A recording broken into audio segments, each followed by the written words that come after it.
Trichy Jamal Mohammed கல்லூரியின் 75வது பவள விழாவை முன்னிட்டு அகில இந்திய அளவிலான பல்கலைக்கழகங்களுக்கு இடையே ஆடவர் பூப்பந்தாட்ட போட்டி ஜமால் முகமது கல்லூரி மைதானத்தில் இன்று தொடங்கியது.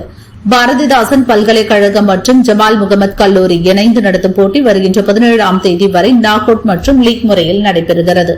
ஆந்திரா, அசாம், அருணாச்சல பிரதேசம், பீகார், தமிழ்நாடு, சண்டிகர், சத்தீஸ்கர், டெல்லி, கோவா, குஜராத், ஹரியானா, இமாச்சல பிரதேஷ் உள்ளிட்ட 31 மாநிலங்களில் இருந்து 113 பல்கலைக்கழக பூப்பந்தாட்ட அணிகள் பங்கேற்றுள்ளன.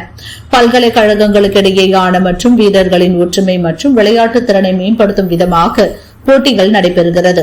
ஆட்டத்தில் Karnataka Rajiv Gandhi university Bihar NG Singh university அணியை 35-28, 35-32 என்ற புள்ளி கணக்கில் வீழ்த்தியது.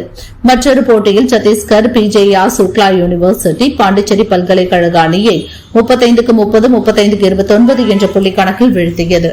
மற்றொரு போட்டியில் எஸ்ஜி பாபா அமராவதி யூனிவர்சிட்டி அடல் பிஹாரி வாஜ்பாய் யூனிவர்சிட்டியை 35-27, 32-35, 35-25 என்ற புள்ளி கணக்கில் வீழ்த்தியது.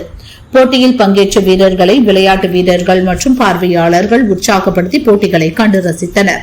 நாளை பிற்பகல் இப்போட்டிகளை அமைச்சர்கள் நேரு, மகேஷ் ஆகியோர் முன்னிலையில் துணை முதல்வர் உதயநிதி அதிகாரப்பூர்வமாக துவக்கி வைக்கிறார்.